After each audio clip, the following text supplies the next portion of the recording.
নবী রাহমাতুল লিল আলামিন বয়স যখন আল্লাহর নবীর একেবারে 50-এর কোঠায়, একদিন আল্লাহর নবী ঘরের মধ্যে শুয়া শুয়া শিশু মাসুম বাচ্চার মতো ঢুকরে ঢুকরে কান্না করতেছেন। শিশু বাচ্চারা যেভাবে কান্না করে আল্লাহর নবী সেইভাবে কান্না করতেছেন। আম্মা জানা আয়েশা রাদিয়াল্লাহু তাআলা আনহা ডাক দিয়া বলেন, লিমা তাবকি ইয়া রাসূলুল্লাহ সাল্লাল্লাহু আলাইহি ওয়াসাল্লাম, নবী গো আপনার কি কষ্ট হচ্ছে? আপনি অসুস্থ নাকি? আপনার কি হয়েছে? আপনাকে তো কোনোদিন এইভাবে ঢুকরে ঢুকরে কান্না করতে দেখি নাই, ছোট মাসুম বাচ্চার মতো কান্না করতে দেখি নাই। ওগো আল্লাহর নবী, আমি কি আপনার মনে কষ্ট দিছি নাকি? আপনি বলেন, আপনি কেন এইভাবে কান্না করেন? আপনাকে তো কোনোদিন এমন কইরা কান্না করতে দেখি নাই। এমন কি কষ্ট, এমন কি দুঃখ আপনার মনে? আমি আয়েশার কাছে আপনি বলেন, আমি আপনার মনের দুঃখগুলো দূর করার চেষ্টা করব। আল্লাহর নবী ডাক দিয়া বলে, আয়েশা পারবা না, পারবা না, পারবা না, আমার মনের দুঃখ তুমি দূর করতে পারবা না। আম্মা জান আয়েশা রাদিয়াল্লাহু তাআলা আনহা ডাক দিয়া বলেন, ওগো আল্লাহর নবী কেন পারবো না? কি হয়েছে, কি হয়েছে? আল্লাহর নবী ডাক দিয়া বলে, আয়েশা রে, আজকে আমার জনম দুঃখিনী মা হযরত আমিনার কথা মনে পড়তেছে। আল্লাহু আকবার। আমি আমার মায়ের কথা এত বেশি মনে পড়তেছে, আমি নবী সইতে পারি না। আমি ছোটবেলায় আমার মাকে হারাইছি, সেই জনম দুঃখিনী মায়ের কথা মনে পড়তেছি। ওই মায়ের কথা মনে পড়ার পরে আয়েশা, দুনিয়ার কোনো কিছু আমার কাছে ভালো লাগে না। এই কারণে আল্লাহর নবী বলে, উম্মত সাবধান, সাবধান, মাকে কষ্ট দিবা না, বাবাকে কষ্ট দিবা না। সিরাতের কিতাবের মধ্যে আসছে, আল্লাহর নবী বিশ্ব নবী রাহমাতুল লিল আলামিন তো ছোটবেলায় এতিম হয়ে গেছে। আল্লাহর নবীর দুধমার নাম ছিল হযরত হালিমাতুস সাদিয়া রাদিয়াল্লাহু তাআলা আনহা। যখন আল্লাহর নবীর বয়স 6 মাস, তখন তো আল্লাহর নবীর পিতা হযরত আব্দুল্লাহ ব্যবসা করতে যায় আর রাস্তায় সে ইন্তেকাল করছে। আল্লাহর নবীকে জন্ম দেওয়ার পরে হযরত আমিনাও ইন্তেকাল করছে। আল্লাহর নবী এতিম হয়ে গেছে। একজন মহিলা হযরত হালিমাতুস সাদিয়া, সৌভাগ্যবান মহিলা, তিনি আল্লাহর নবীকে লালন পালন করছে। আল্লাহর নবী যখন বড় হলেন,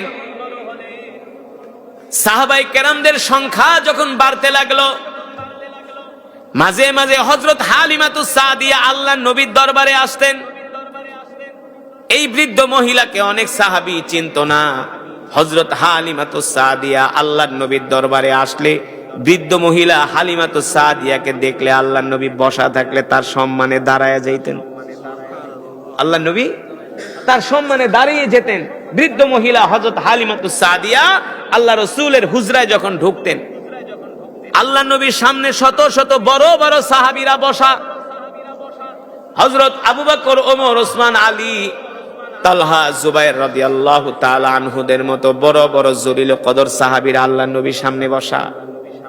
কিন্তু ওই বৃদ্ধা মহিলা হালিমাতুস সাদিয়া আসলে আল্লাহর নবী তার সম্মানে দাঁড়ায় যাইতেন। শুধু তার সম্মানে দাঁড়াইতেন না, আল্লাহর নবীর চাদর মোবারক ওই বৃদ্ধা মহিলা হালিমাতুস সাদিয়ার জন্য বিছায়া দিত। বলতো, আপনি আমার চাদরের উপরে বসেন। হযরত হালিমাতুস সাদিয়া লাঠি ভর দিয়া আল্লাহর নবীর চাদর মোবারকে বসতো। হালিমাতুস সাদিয়া তো বৃদ্ধ হয়ে গেছে, জোরে জোরে কথা বলতে পারতো না, আস্তে আস্তে কথা বলতো। আল্লাহর নবীর শুনতে কষ্ট হইতো। এই কারণে আল্লাহর নবী হযরত হালিমাতুস সাদিয়া কথা বললে আল্লাহর নবী আগায়া যায় নবীজির কান মোবারক হযরত হালিমাতুস সাদিয়ার মুখের কাছে রাখতেন। আর বিনয়ের সাথে হযরত হালিমাতুস সাদিয়ার কথাগুলো আল্লাহর নবী শুনতেন।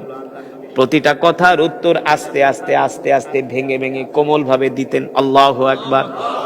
সাহাবায়ে কেরাম এই দৃশ্য দেখতো, একজন বৃদ্ধা মহিলাকে আল্লাহর নবী এত সম্মান করেন। যখন হালিমাতুস সাদিয়া আল্লাহর নবীর মজমায় আসতো, তখন আল্লাহর নবী সব বাদ দিয়া দিতেন, তার কথাগুলো শুনতেন। কারণ তিনি তো ছিলেন দুধমা হযরত হালিমাতুস সাদিয়া। যখন এই বৃদ্ধা মহিলা চলে যাইতো, আল্লাহর নবী আবার দাঁড়ায়া তার লাঠি ধইরা তাকে একেবারে ঘর থেকে দূর পর্যন্ত আল্লাহর নবী তার হাত ধরে ধরে আগায় দিত। হযরত সাহাবায়ে কেরাম প্রশ্ন করলেন, ওগো আল্লাহর নবী, আপনি তো রাহমাতুল লিল আলামিন, আমরা তো আপনার জন্য জীবন দিতে পারি, আমরা তো আমাদের জীবনের চেয়ে আল্লাহর নবীকে ভালোবাসি, কিন্তু আল্লাহর নবী আমরা তো চিনলাম না। এই যে একজন বৃদ্ধা মহিলা আপনার দরবারে আসলে আপনি আপনার নিজের চাদরটা তার জন্য বিছায়া দেন, আপনি যার সম্মানে দাঁড়ায় যান, এই মহিলাকে তো আমরা চিনলাম না, উনি কি?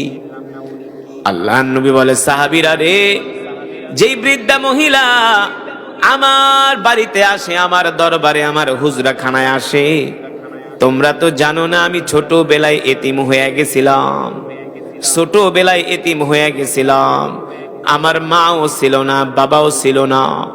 এই বৃদ্ধা মহিলা হযরত হালিমাতুস সাদিয়া, তিনি ছিলেন আমার দুধ মা, তিনি আমাকে ছোটবেলায় লালন পালন করছি। এই কারণে যখন হালিমাতুস সাদিয়া আমার দুধ মা আমার ঘরে আসে, আমি আমার দুধ মার জন্য হালিমাতুস সাদিয়ার সম্মানে দাঁড়ায়া যাই।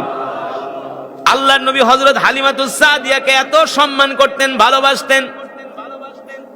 ও মুসলমান, শুধু এখানেই শেষ না, আল্লাহ তাআলা বলতেছেন, উফি ওয়ালা তানহারহুমা ওয়া কুল লাহুমা কওলান কারীমা।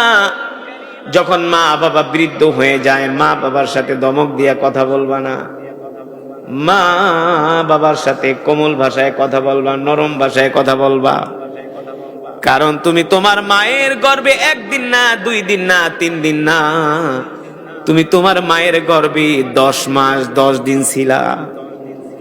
এ যুবক, তুমি তোমার মায়ের গর্ভে যখন 10 মাস 10 দিন ছিলা, মাঝে মাঝে মায়ের পেটে যখন থাকতা, মায়ের কলিজার মধ্যে লাথি মারতা, এক লাথির আঘাতে মার সাথে সাথে বমি করে দিত। বাড়িতে বিয়ের অনুষ্ঠান হইতেছে, সবাই খাওয়া দাওয়া করে, কিন্তু মা, জনম দক্ষিণী মা বাথরুমে যায় বমি করে। আশেপাশের আত্মীয়রা জিজ্ঞেস করে, তুমি বমি করো কেন? বলে, আমার গর্ভে তো সন্তান, আমার পেটের মধ্যে প্রচন্ড ব্যথা হচ্ছে, এই কারণে আমি বমি করে দিছি। ঠিক কিনা বলেন? একজন মা সন্তানকে গর্ভে নিলে মায়ের যে কতটা কষ্ট হয়, এই কষ্টের কথা পৃথিবীর কোনো মানুষ জানে না, একমাত্র আল্লাহ তাআলা ছাড়া। ঠিক কিনা বলেন? এই কারণে আল্লাহ তাআলা বলতেছেন, সাবধান, তোমরা তোমার মায়ের সাথে কোনো বেয়াদবি করবে না, মাকে ধমক দিবা না, বাবাকে ধমক দিবা না।